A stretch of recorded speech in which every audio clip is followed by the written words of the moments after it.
Welcome back, sleepyheads. It's good to feel you settle in again. Before Silas steps into the crowd, a word from the voice behind the clock. You know, the one who winds these walks and then lets history do the talking. August 1963, Washington, D.C., a city holding its breath as hundreds of thousands arrive not with weapons, but with hope, patience, and a refusal to be silent anymore. This isn't history at full volume, it's history humming, soft footsteps on pavement, shared glances, and one voice preparing to rise above it all. It's the perfect place for a quiet walk because some of the most powerful moments in human history didn't shout first, they gathered. If you believe inspiration can be gentle and progress can move at the pace of a heartbeat, stay with us. Join the Sleepy Circle. Let's begin. Chapter 1 Dawn on Constitution Avenue. Welcome, listeners. I'm Silas, your slightly sleep deprived tour guide through time and questionable human decision making. If you enjoy my voice quietly walking you through history's loudest moments, go ahead and like the video. It helps more dreamers stumble into these nights. Subscribe, tap the bell, and tell me where you're listening from. I promise I won't stalk you. Unless you're hiding somewhere in 1960s Washington, D.C., in which case I'll probably just hand you a protest sign and tell you to hydrate. I let the silence breathe for a moment. Now, take a slow breath in. Let it out. We're going back to a day when a city, a country, and a movement held their breath together. The year is 1963. The air is thick with the August heat, police tension, and something even heavier, hope. Today, we walk through the march on Washington as a dream is spoken out loud. The first thing I feel is the heat, not the midday, punishing kind. This is dawn heat, quiet and patient, already waiting in the bricks and concrete of Union Station, like it got here early to reserve front row seats. The air tastes like dust, diesel, and coffee that's been reheated one too many times.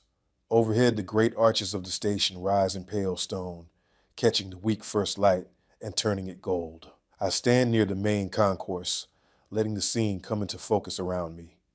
Trains sigh and snort on distant tracks, like iron animals still half asleep. Loudspeakers crackle with announcements delivered in that strange official tone that sounds like someone reading a sermon to luggage. Every bench, every patch of floor that could plausibly support a human being is occupied by suitcases, by people, by children flopped over their parents' laps. And everywhere, there are Sunday best clothes worn on a weekday. Men in dark suits with hats pressed just so, ties knotted a little too tight. Women in dresses that look like they were ironed within an inch of their lives. White gloves, purses clutched close. Kids in stiff shoes complaining softly, then forgetting to complain because there is simply too much to look at. Some people wear buttons, jobs and freedom, NAACP, CORE. Others hold hand-painted signs, wrapped in brown paper now, saving their messages for the mall. You can feel anticipation gathering like thunder just beyond the horizon. I hear a snatch of song, soft, almost hesitant, coming from one cluster of travelers near a column. A woman hums a hymn. Another voice joins, then another, until the small circle of sound becomes a small, steady anchor in the echoing station. A white porter pushes a cart stacked with trunks, studiously not looking at the slogans on the buttons of the people he passes. A black family with a cardboard suitcase sits close together on a bench, mother smoothing her son's collar for the fourth time in 3 minutes. He swats her hand away, and she pretends to be offended. Love and nerves share the same gestures. I start walking across the concourse, my footsteps swallowed by the murmur of voices and the hollow ring of heels on stone. On one side, a priest stands with a small group, hands folded behind his back, collar stark against the humidity. On another, a cluster of young people in denim jackets and shirt sleeves argue softly over directions, one of them clutching a folded map like it's a sacred text. A woman in her 50s holds a hat box in one hand and a thermos in the other. Her face is tired in the way that says it's been tired for decades, but her eyes are bright. I pass a newsstand. The headlines shout about the march in big, dramatic type. Some editor somewhere had to decide whether this was a threat, a spectacle, or a plea. The papers seem undecided, ink trembling between historic and trouble. The man behind the counter eyes the crowd with careful neutrality. He's already seen enough days to know that history looks exactly like a long line of people making small, personal choices. I angle toward the main doors, where the station opens to the city. The closer I get, the more I hear it. That particular sound a crowd makes when it doesn't yet know it's a crowd. Loose conversations, rolling laughter, the scrape of luggage, the occasional sharp child voice asking, "How far is it?" in the tone that implies the answer better be, "Not far." The doors swing open with a gust of outside air that hits like a warm hand. I step through. Washington, D.C. greets me with the smell of bus exhaust, hot pavement, and something else, nervous electricity. The sky is a pale, hazy blue, already promising a day that will be hotter than anyone dressed in full Sunday attire truly deserves. Union Station's facade looms behind me. White stone arches, carved figures, the lofty, dignified front of a government that likes to pretend it has everything under control. In front of it, absolute beautiful, organized chaos. Buses line the curb in a ragged row, some sleek and new, some wobbling on suspensions past their prime. Many freshly arrived, engines ticking down from the long trip. Their destinations are painted on the sides. Birmingham, Detroit, Baltimore, Atlanta, New York. The entire country has poured itself into metal containers and rolled overnight toward the promise of being heard. I let my gaze slide along the line of buses, watching people spill out, stretching, straightening hems, adjusting ties, rubbing sleep from their eyes. The sounds are gentle, greetings, little jokes, fragmentary prayers, and then the quiet is broken by one bus that isn't moving at all. It sits slightly angled from the curb, front tires slumped uselessly against the pavement, rubber flayed open in a way that is definitely not, "We just hit a pothole." Someone has taken a knife to it. The bus's side panel, bright, hopeful white, bears an ugly smear of paint. A slur, thrown in dripping red, already half scrubbed by a man with a rag and a bucket. He works in slow, efficient circles, jaw tight, shoulders squared. The paint fades under his hand, but doesn't quite vanish, just sinks into the surface like an unwelcome memory. Around the bus, its passengers aren't arguing. They're assembling. A woman in a blue dress with a church hat, tilted like a crown, stands by the open door, counting quietly as people step down. A young man with a rolled-up sign under his arm offers his arm to an elderly lady, her gloved hand trembling but determined. A teenager with glasses pushes his case to the side, ties his shoelaces tighter, and starts walking toward downtown as if he's been waiting his whole life to do exactly that. No one seems surprised by the vandalism. Angry? Yes. Resigned? Not exactly.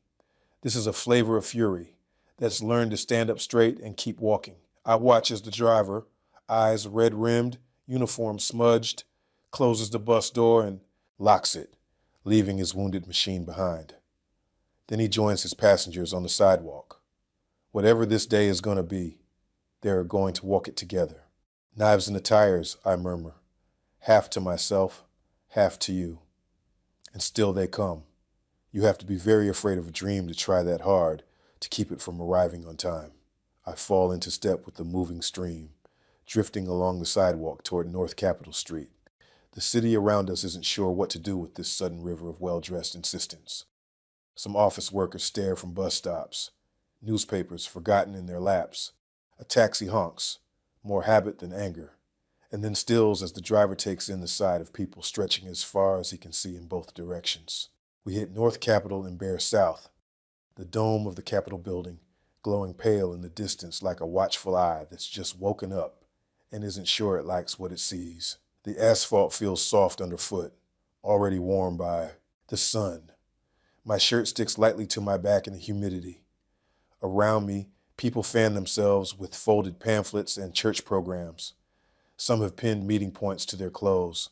Meet bus here at 5 p.m. The unspoken footnote, if we still can. As we veer toward Constitution Avenue, I start to notice them. The police. They don't appear all at once. First, it's just one officer standing at a corner, arms folded, watching. Then another, leaning on a patrol car, thumb resting near his holster in a way that isn't quite casual. Then suddenly they're everywhere, like a row of parentheses trying to contain an enormous sentence. Uniforms in dark blue line the sidewalks, spaced out at careful intervals. Some wear sunglasses, which makes them look less like individuals and more like a single, repeating caution sign. Their radios hiss and crackle with brief clip dispatches, little bursts of static that sound almost like a nervous heartbeat. A few of them stand stiff, eyes fixed, somewhere above the crowd, as if trained not to make eye contact. Others glance from face to face, calculating, wary, sometimes curious, sometimes sympathetic. Their batons hang on their belts like punctuation marks that could end the sentence early if someone makes the wrong move. The marchers notice. Of course they do. But the remarkable thing is what they do with that noticing. They adjust. Voices lower just a little. Walking lines bunch closer together, arms link. A ripple of singing moves through the crowd. A hymn, a freedom song. And suddenly the police line is no longer an audience. It's just a backdrop. The march is no longer defined by who's watching, but by who's walking. I'd slip a little to the side, taking in the view down Constitution Avenue. The road stretches ahead, a long ribbon bordered by federal buildings that loom like stone filing cabinets. Above them, the sky is turning brighter, the sun climbing, the humidity strengthening its grip. The sound of shoes on pavement, of cloth rustling, of low conversation and song, merges into a steady, rolling hush. On one corner, a white police officer stands beside a black officer. They share a look, brief, unreadable, and then return to scanning the crowd. Two men in crisp shirts and narrow ties stand behind them with cameras, lenses glinting as they quietly document who showed up. This is what a peaceful gathering looks like, I whisper. And this is what a government looks like when it's not entirely sure peace will stay peaceful. We pass under a row of trees that do their best to offer shade and mostly succeed at providing metaphors. The branches bend over the avenue like they're trying to listen. The leaves rustle in the small breeze, whispering little secrets of chlorophyll and survival. Ahead of us, the street bends gently toward the heart of the mall. The crowds grow thicker, the songs louder. For a moment, I imagine looking down from above, rivers of people flowing between, marble and granite, their small individual lives merging into a single, undeniable shape. Around me, people straighten their shoulders when they hear the chants and songs rising from farther down the route. This is not just a walk anymore. It's a convergence. I glance back once at Union Station, now distant behind a haze of heat and motion. The vandalized bus is invisible from here, swallowed by the curve of the street and the sheer number of feet that refuse to stay parked beside it. Bus tires can be slashed, signs can be torn down. But there is, it turns out, no practical way to puncture the souls of 250,000 human beings and tell them to turn around. I take a slow breath, letting the sound of the march settle into the spaces between my ribs. Stay with me, I murmur to you.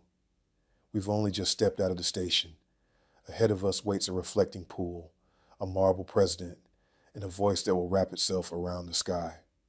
For now, feel the pavement beneath your feet, the heat on your skin, the watchful eyes along the sidewalk, and the steady, stubborn certainty that something is changing right here with every step. We keep walking down Constitution Avenue into the widening river of history. Chapter 2, Streams Become a River. By the time I drift away from Constitution Avenue and angle toward the Capitol reflecting pool, the crowd has stopped feeling like a lot of people and started feeling like weather. You don't move through it so much as move with it. The Capitol dome sits behind us, white and watchful, pretending it isn't nervous. Ahead, the reflecting pool stretches out like a long strip of borrowed sky, its surface already dimpled where the heat has convinced people that rules about don't touch the water are more like suggestions. Take a breath, I murmur. You're in the middle of a river made of footsteps. The air is thick, August thick. Humidity clings to the fabric of shirts and dresses like it paid rent. The smell is a mix of cut grass, hot pavement, cologne, hair pomade, and bodies that have already been awake too long. Along the edge of the pool, marchers cluster in small knots. A woman in a pale blue dress kneels on the concrete lip, dipping a handkerchief into the water. When she lifts it, droplets glitter in the sun before sliding off, like the pool is reluctant to let go. She presses the cloth to the back of an older man's neck. His eyes flutter shut with the kind of relief you usually only see in church or after long sermons finally end. All along the rim, variations on that ritual repeat themselves. Scarves soaked, hats briefly baptized, hands cupping water and smoothing it over cheeks and foreheads. A boy reaches almost too far over, fingers skimming the surface. Don't even think about it, his mother says, tugging him back. We're here to march, not to swim in Congress's bird bath. He huffs, but he obeys. The water goes back to reflecting clouds and faces instead of children.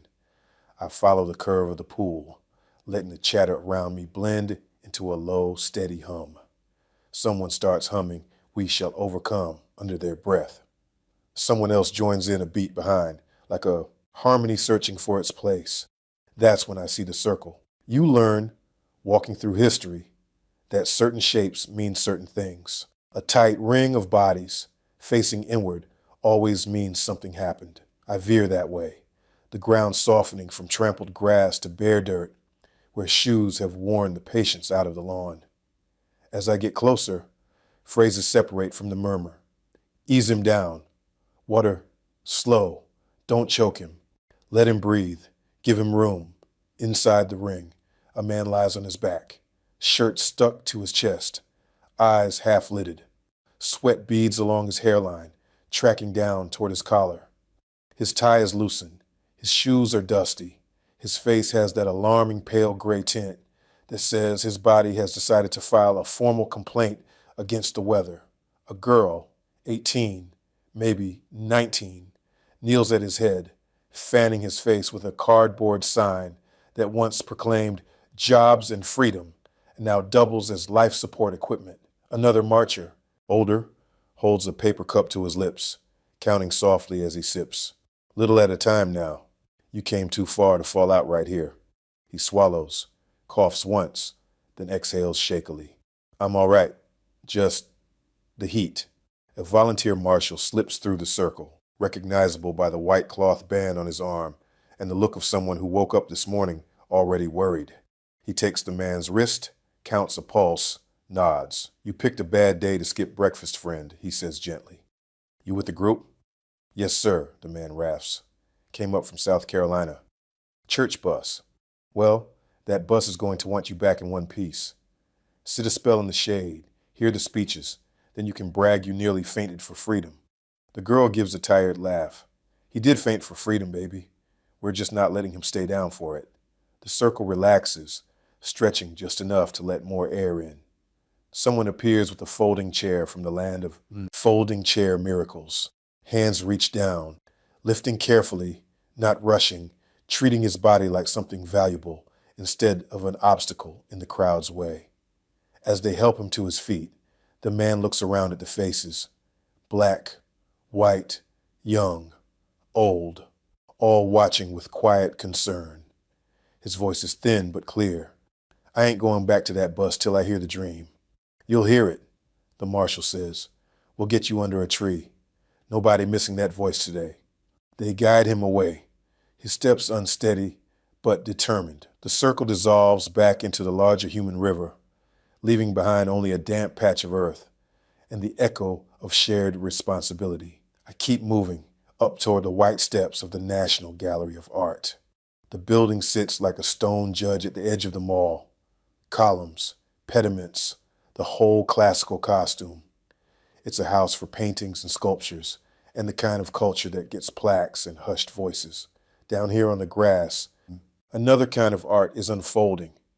Poster board slogans, button shirts soaked through, neatly pressed dresses wrinkling under the sun. History loves symmetry. Today, it gets it. The sound shifts as I climb the first few steps. Behind me is the low, rolling wash of conversation, songs starting and stopping, the rhythm of thousands of feet, finding the same direction. Ahead to my right, another frequency cuts through, sharp, jagged, sour, jeers. I follow the sound along the steps, and there they are, behind a line of metal barricades on the opposite side of the street. A small group of white men, shirt sleeves rolled, ties hanging loose or missing, faces flushed with heat and something less forgivable. Their handmade signs are ugly in both content and craftsmanship. They shout words that have been passed down like bad family recipes, thick with contempt, spiced with fear. They don't fill much physical space, but hatred always compensates with volume. It spills over the barricades, insults about agitators, predictions of chaos, demands to go back. The usual script. They lean on each other's anger like it's air conditioning. Between them and the marchers stands a line of marshals, arms linked, men and women in simple clothes, shirt sleeves, rolled not for shouting, but for work. Their faces are set in a kind of disciplined calm I've only seen in people who decided, long before the day began, that they would not be the reason anything exploded. One of them walks slowly along the front, facing the marchers, speaking low and steady. Eyes ahead, friends. Keep moving. They want your anger. Don't give it away. A group of young men in crisp white shirts and narrow ties pass close to the barricades. One agitator leans forward, yelling something particularly foul about troublemakers and uppity folks. You don't need the exact words. You know the flavor. One marcher's jaw clenches. His hand twitches at his side, fingers curling. I can see the moment, all the possible ways this could fracture. One step off the curb, one shout returned, one fist thrown. History is full of scenes that began exactly like this and chose a different ending. Before he can move, someone squeezes his shoulder. Brother, an older man murmurs, they watching us. Let 'em see dignity. The younger man inhales, holds it, then lets it out slow. He turns his head deliberately away from the barricades and back toward the Washington Monument, rising in the distance like an exclamation point. All right, he says. All right. The marshal's line never breaks. A few steps behind them, a mother walks with her little boy. He's dressed like it's Sunday morning. Collared shirt, small tie slightly crooked, shoes that were probably polished last night. His free hand clutches a miniature American flag. The other holds her fingers. One particularly sharp string of slurs slices out from the barricade crowd, barbed and ugly. The boy's head tilts toward the noise, brow furrowing. Without breaking stride, his mother reaches up and gently covers his ear with her palm. Not both, just the one facing the shouting men. His eyes find hers. Mama, what they saying? She looks down at him, gaze soft but steady. Nothing you need to carry, baby, she says. You listen to the voices ahead, not the ones behind the fence. As if on cue, someone up the mall starts to sing. At first, it's just a handful of voices, thin, a bit off key, stretching for the note. We shall overcome. Then more join, pulled in like threads, alto, tenor, baritone, strangers finding each other on the melody. Within a few lines, the song is no longer coming from any one place. It's everywhere, behind me, ahead of me, to my left, to my right. The jeers don't stop, but they lose their monopoly on the air. Hatred is loud. Hope is persistent. Guess which one the microphones of history tend to remember. I sit for a moment on the cool stone of the gallery steps and look out. On one side, columns, marble, a building created to preserve the best of what human hands can make with paint and chisel. On the other, human beings making something far more fragile and far more powerful. Ordered courage, peaceful defiance, a moving, breathing canvas of people who showed up knowing the risks and choosing this anyway. Behind a metal fence, a few men scream themselves hoarse at a river that doesn't stop to argue with rocks. They call this a march, I murmur, but what it really is gravity, moral gravity. The man from South Carolina is somewhere under a tree now, sipping water, heart slowing. The boy with one ear shielded will remember this soundscape long after he forgets the exact words. The marshals will go home exhausted, voices raw from saying, keep walking to people, and not today, to violence. Streams from train stations and churches and buses and faraway towns are merging here in this corridor between the Capitol and the mall. Individually, they are stories. Together, they're a current, and it's moving toward the Lincoln Memorial, where a preacher with a worn-out voice and an undiminished dream is clearing his throat. Come on, I tell you quietly. We've seen the river swell. Now we follow it to the place where it finds its voice. Chapter 3. The weight of watching eyes. The closer I drift toward the National Archives, the stranger the air becomes. Not heavier exactly, just observed. Like the atmosphere has suddenly remembered it's being graded. Ah, yes, I murmur. Nothing says land of the free like the sensation of someone taking notes on your haircut. The archives rise ahead of me, all marble solemnity and neoclassical judgment, perched on Constitution Avenue like a stone librarian tired of everyone's noise. The steps are wide, clean, dignified, the kind of place where silence feels expensive and people who whisper incorrectly are escorted out by security. But today, the usual hush is drowned in the hum of the march. People flow by in waves, church clothes wilting in the heat, handmade signs drooping at the corners, sweat collecting in places sweat was never meant to gather. Voices blend into the slow, rolling soundtrack of a movement too large to fit in a single scene, and then I see them, not on the steps, not blending in with the crowd, but just beyond the marble pillars, near the side entrance and along the sidewalk. Men in short-sleeved dress shirts, plain colors, tucked just a little too neatly, notebooks in hand, cameras slung over shoulders, pointed not at the building, but at the people. Click. A teenager holding a Freedom Now sign. Click. A group of women locking arms in the shade. Click. A veteran leaning on a cane, medals pinned neatly to his jacket, despite the heat. And click. One aimed loosely in my direction, though I'm fairly confident I'm not the main attraction, unless time travel suddenly made the list of subversive activities. The photographers don't smile, don't cheer, don't sing. They catalog, the kind of watching that pretends to be casual, but lands heavy on the back of your neck. One man jots something in his notebook so fast his pen scratches, like it's filing a complaint. Another adjusts his glasses with emotion, so precise you'd think he practiced in a mirror. Marches past them without stopping, not out of ignorance, but out of discipline. They know who these men are. They know the files being built, the questions being whispered behind office doors, the suspicion stitched into the fabric of federal concern. Still, they walk. One woman marches by with her chin high, sweat streaking her temple. She glances at a photographer, offers the faintest, sharpest smile, and keeps going. Her expression translates perfectly. If you came here to intimidate me, you should have brought more men. I drift down the block, toward the Department of Justice, an enormous structure with an exterior that looks like half courthouse, half corporate vault. The limestone facade bakes in the sun, shimmering slightly, as if the whole building is sweating through its suit. The closer I get, the quieter the crowd becomes. Not silence, just caution carving out a subtle niche in the soundscape. People feel watched here, and not just from the sidewalks. I follow their eyes upward. At first, I think the shapes on the rooftop are tricks of light, statues or vent housings, But then one of them shifts. A slow, deliberate correction of posture. Snipers, black silhouettes against a bright sky. Rifles angled downward. Bodies still as gargoyles, but much, much less decorative. Officially, they're here for protection, insurance against anyone who might want to sabotage a peaceful march.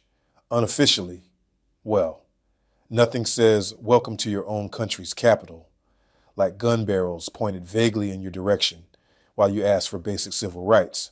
I stand at the corner, the sun striking my shoulders, and tilt my gaze just enough to study them without looking like someone trying to earn a starring role in their report. The rifle scopes sweep the crowd with mechanical calm. One sniper shifts his weight, glancing down at the river of people below.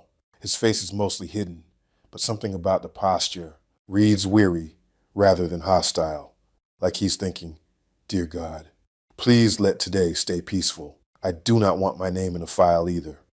A boy near me points upward. "Mama, who's that?" She gently lowers his arm. "Helpers, baby." The pause she leaves after that word is long and complicated. The marches continue anyway. Voices low, eyes forward, shoulders squared. A man beside me wipes his brow with the back of his hand. "Feels strange, don't it?" He murmurs to no one in particular. Being protected and profiled at the same time. That's exactly what it feels like. A country trying to decide whether these people are guests or threats, whether history should applaud them or monitor them. As I keep walking, I catch glimpses of federal workers watching from windows. Some curious, some wary, some quietly moved in ways they'll never admit in memos. One woman on the third floor presses her palm flat to the glass, her face resigned and hopeful in equal measure. Down, here, the march flows past her building, like a tide she wishes she could join. Strange world, I whisper, where people asking for dignity do it under the shadow of binoculars and rooftop rifles. But the marchers, God, look at them. Tired feet, straight backs, shoulders brushing, songs rising and falling like lungfuls of courage. Every step says, "We see who watches us. We walk anyway." The wind shifts, carrying the scent of hot stone and summer grass. The murmurs of the crowd swell again, louder now, energized by their own momentum. The snipers remain silhouettes. The photographers remain stone-faced. The files will multiply, but so will the voices. So will the witnesses.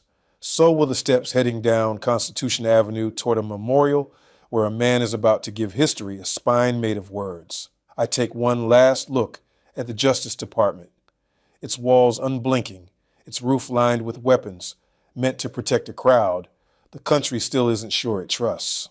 "Come on," I say softly. We've felt the eyes. Now, let's go hear the voice.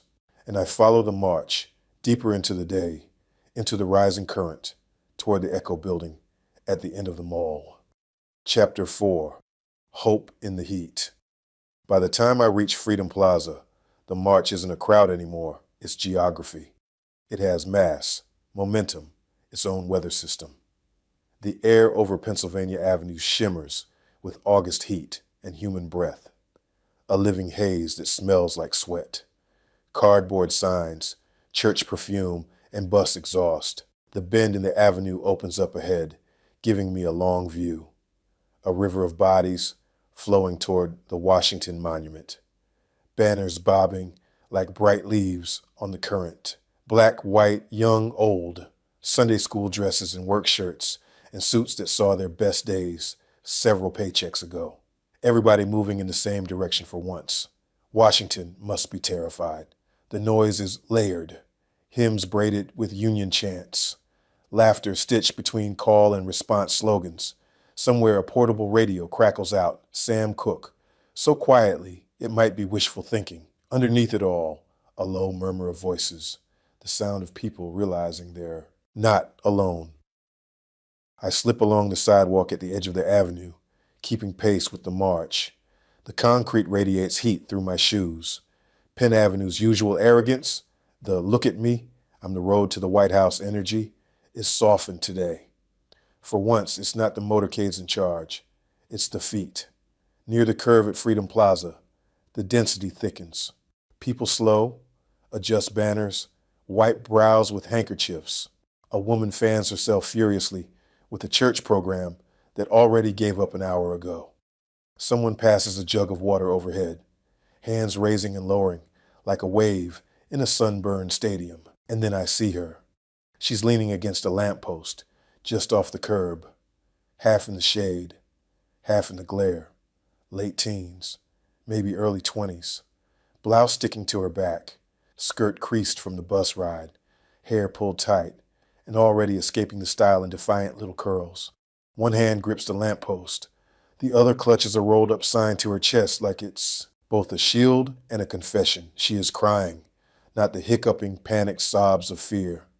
The slow, silent kind that just leak, tears tracking down her cheeks like the heat finally melted something behind her eyes. No one is shouting at her. No one is in her face. The crowd moves steadily around her like a tide shaping itself around a stone. A woman, older, stands beside her. The resemblance is obvious in the jawline, the set of the shoulders. Grandmother, not mother. Eyes creased by a lifetime of squinting at promises that never arrived. Her own sign is simple. We march for those who could not. The young woman's voice is thin but steady as I drift close enough to catch it. Grandma, she whispers. I wish great-grandma could see this. Her grandmother's mouth tightens. She doesn't look at her granddaughter. She's too busy looking out at the wave of marchers, at the banners, at the Capitol dome in the hazy distance. She can, the older woman says eventually, voice dry as old paper, but sharp. She carried us here. We walk for her. We walk so your daughter don't have to. One more tear spills over. The girl laughs softly, embarrassed at her own softness, in a day built on steel. I just never thought I'd see all this, she says. All of us, like this. Her grandmother nods once, eyes shining, but unbroken. Your great-grandma never thought she'd live to hear us speak like this, she says. She didn't. So you speak louder. Then she reaches up, thumb rough from years of work, and wipes one tear away, like she's correcting a line in a letter. Now fix your face, she adds gently. They got cameras. The girl laughs again, genuinely this time, sniffles and lifts her sign. Let freedom ring. She steps off the curb and back into the moving river, folding herself into the chorus. The grandmother follows, shoulders squared, walking like she's been doing this her whole life, and is in no mood to stop now. I let out a slow breath I didn't realize I was holding. Hope is heavier than it looks from a distance. Up close, it leaks, shakes, needs reminding, but it moves. Oh, it moves. I follow the turn in the avenue. The buildings on either side become canyon walls of glass and stone, reflecting the march back onto itself in warped duplications. It's like watching history echo before it even finishes speaking. Ahead, the red sandstone silhouette of the Smithsonian Castle appears, unreal and storybook-like in the bright sky. It sits on its patch of lawn, like some Victorian fever dream, dumped in the middle of Washington's grid. Turrets and towers, and a color that refuses to match anything around it. The lawn in front of the castle has become an unofficial rest stop. People sit in little islands on the grass, shoes off, socks steaming faintly, signs laid beside them like exhausted shields. Kids chase each other between picnic blankets. Teenagers pretend they're not tired, while definitely being tired. The buzz here is softer, like the march inhaled to catch its breath. I'm weaving through this semi-chaos when I feel the air change. It's subtle at first, a slightly sharper edge in the voices, a knot in the soundscape. Laughter thinning, words being thrown instead of spoken. Near the sidewalk, just beyond the tree line, two currents collide.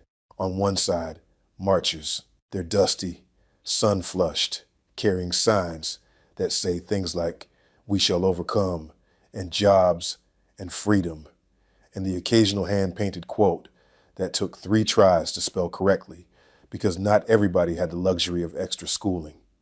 On the other side, behind a flimsy line of metal barricades, a much smaller group, white men mostly, sleeves rolled up, faces flushed, not from heat, but from something more acidic. Their signs are different, cruder, less about hope, more about hierarchy. One marcher, young, male, shoulder stiff with fatigue and principle, gets jostled by the movement of the crowd. He stumbles sideways, bumps directly into the barricade. His arm brushes the nearest counter-protester. It's a tiny collision, half a step, less force than a crowded bus stop. But on a day like this, friction comes pre-installed. The counter-protester whirls, ready-made outrage snapping into place. "Watch where you're going, boy," he snarls, voice loud enough to grab surrounding ears. The last word lands like it's been sharpened in advance. The marcher straightens, jaw clenching. For a heartbeat, his eyes are pure fire. Anger, humiliation, grief, all looking for a shape. The crowd feels it instantly. Conversations falter. Space tightens. You can sense the invisible hands of history reaching for matches. In that charged half-second, the world holds its breath. And then the marshals arrive. They appear from the flow like white-capped antibodies. Volunteers in soft caps and armbands. Faces serious, steps steady. They've been trained for this exact moment, and it shows. 2. Move to the marcher's side, not grabbing him, just placing gentle hands near his shoulders. Another takes up space between him and the barrier. Body language firm, but calm. A 4th slides closer to the counter-protester without ever touching the barricade. Attention fixed, stance grounded. "Eyes on me, brother," one marshal says quietly to the marcher. "Not on him. Remember why you're here." The marcher's chest heaves. His hands curl, then slowly uncurl around the handle of his sign. I can almost see the arguments racing through his head. Years of swallowed insults, fresh bruises, the sheer exhaustion of always being the one expected to be noble. "Peace," another marshal repeats, voice low, rhythmic. "Peace, that's our power today. Don't give them what they came for." Behind the barricade, the counter-protester smirks, waiting, hoping for the explosion that would justify his fear. When it doesn't come, when the marcher exhales, shoulders trembling, and steps back into the stream, the smirk falters, just a fraction. Attackers without a reaction look small. The march begins flowing again around the little hot spot, like water gently overwhelming a shard of glass. Voices pick back up. Someone starts humming, "We shall overcome," under their breath, and a few nearby join in. The melody weak at first, then steadier. The marshals melt back into the ranks, tension leaving their shoulders in little visible increments. They don't look triumphant, just relieved and tired and ready to do it again. 2 blocks from now if they must. I watch the marcher as he walks away. His jaw is still tight, but his eyes are dry now. The sign in his hand wobbles, then straightens. No turning back. Discipline, I think, might be the least glamorous superpower in history. It's not dramatic. It doesn't get monuments or movie posters. But right now, on this lawn in front of a fairy tale museum, it's the thin, invisible scaffold holding the whole day upright. Aggression is easy. Discipline is surgery. I glance back at the Smithsonian Castle, its windows reflecting fragments of the crowd. Somewhere inside, ancient fossils and royal artifacts sit quietly in glass cases while, out here, people try to fossilize a different kind of truth into the nation's memory. A breeze moves across the lawn, lifting signs and skirts, cooling foreheads, just enough to keep tempers from boiling over. Kids shriek with laughter near a water fountain, completely unaware they're running through the margins of a moment their grandchildren will study in school. The march stretches ahead, toward the obelisk and the long mirror of the reflecting pool. I take a slow breath and fall back into step. Hope, I murmur, isn't always grand speeches and perfect posters. Sometimes it's just not throwing the punch you've absolutely earned. And the river keeps moving, threaded together by songs, sweat, tears, and the stubborn decision over and over again to stay peaceful in a world that has rarely returned the favor. Chapter 5, Crossing the Human Sea. By the time I reach the Washington Monument, the march is no longer something you witness. It's something you're absorbed into. The tall white obelisk stands in the center of it all, like an overwhelmed referee in a game it absolutely did not sign up for. If monuments had inner monologues, this one would be muttering, "I said I wanted to honor the nation, not supervise it." The grounds surrounding the base are packed shoulder to elbow, elbow to someone's picnic basket. The sun glances off thousands of signs until the whole scene flickers like a political disco ball. The sound is a layered, living thing. The hum of distant hymns, the thud of drums, applause rolling across the grass like soft thunder. The static of radios trying and failing to be useful. And underneath it all, human breath, a whole nation inhaling at once. I slip between clusters of marchers, careful not to step on anyone's blanket or accidentally join a union chant I don't have the cardio for. The monument's shadow cuts across the crowd, offering the barest excuse for shade. People step into it like worshipers approaching holy ground. And that's when I see him, a man, mid-30s, sweat-darkened collar, sleeves rolled above sunburned elbows, walking with a little girl perched on his shoulders. She can't be more than 4. One hand grips a tiny protest sign made of poster board and pure determination. The other hand, white-knuckled around her father's hair. Her eyes are wide, not childlike wonder, wide, terror, wide. Because from her height, the mall is not just crowded, it's infinite, a human ocean with no visible shore. Her father murmurs something upward, but she's too busy scanning for monsters, disguised as crowds. She buries her face in the top of his head, which is both cute and mildly hazardous to his hairline. I drift close enough to catch a fragment of his reassurance. "No one here's gonna hurt you, baby," he says softly. We're all walking the same way. She peeks over his scalp with suspicion, like the crowd might personally owe her money. Then, far off but unmistakable, a voice begins to ripple across the mall. Not yet the speech, but the warm-up. King's voice has this quality. Slow at first, then steady, then rising like it's climbing a ladder built from the bones of every broken promise America ever made. The child pauses. Her fingers loosen. Her eyes shift, not from fear to joy, but to something steadier. Recognition, maybe, or the sense that even if she doesn't understand the words, she understands the weight.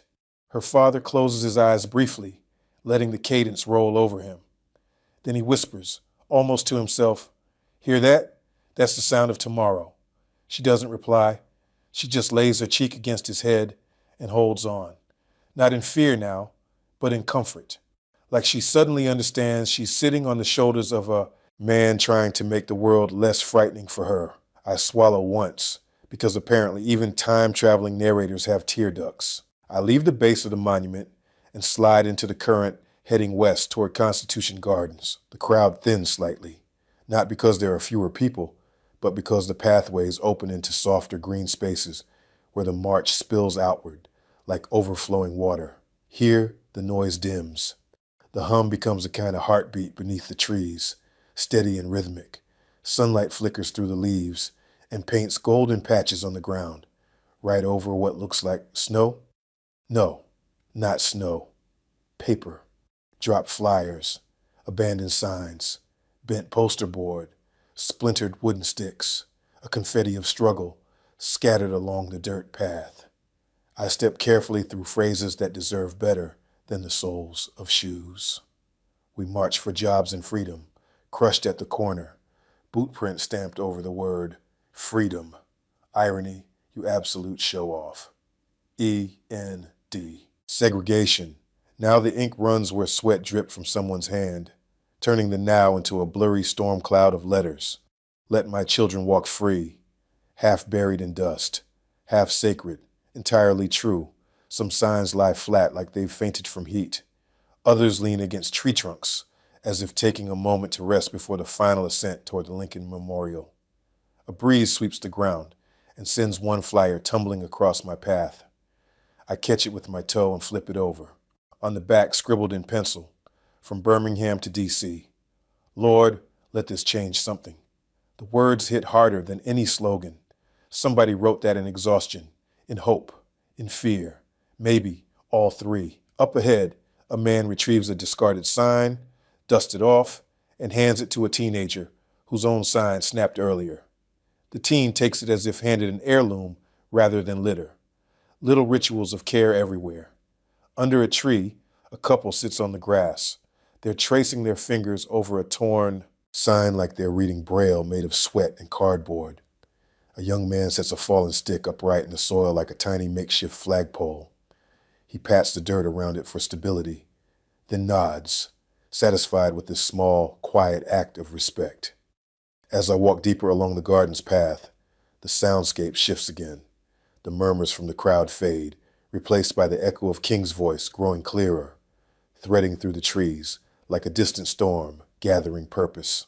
The child on her father's shoulders is long behind me now, but I think about her, those scared eyes opening to something larger, something rising. I think about the signs crushed underfoot, about the hands that held them, the crayons, the cheap ink, the trembling cursive, the hope heavy enough to stack into paper mountains.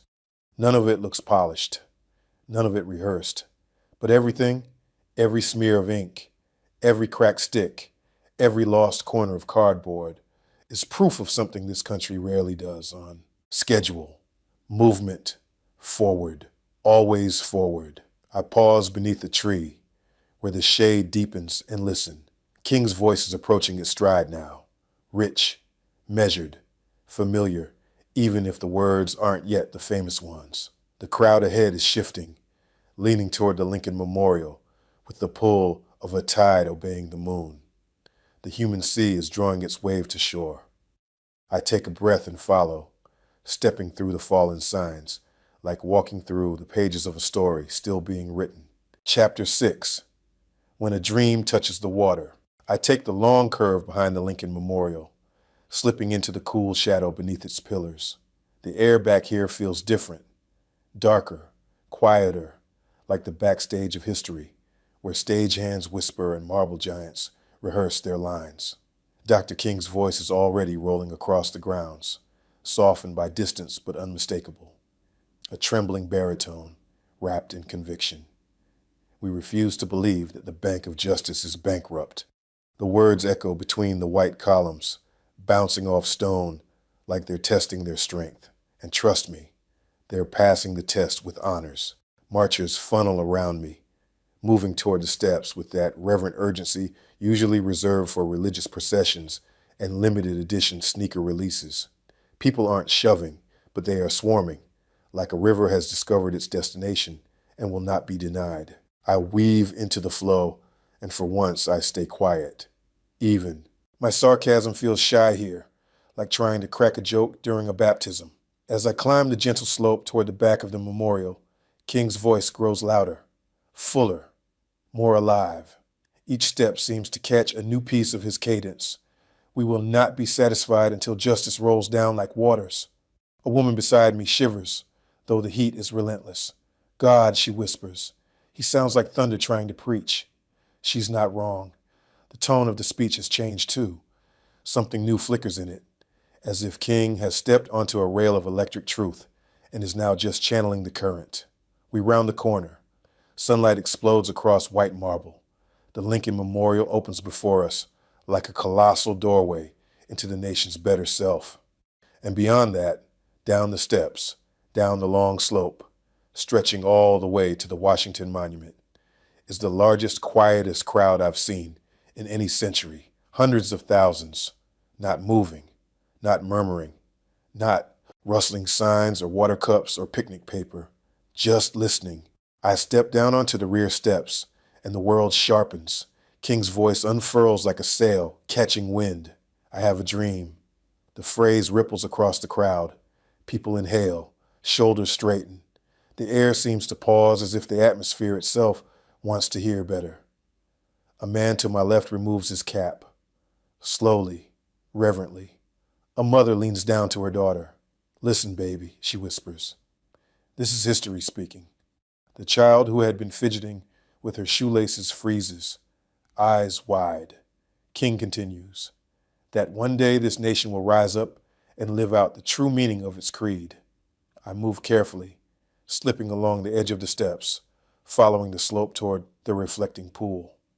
The marble beneath my feet radiates heat like a sunburned promise. I hear sniffles, quiet prayers, the soft metallic clack of someone's rosary beads.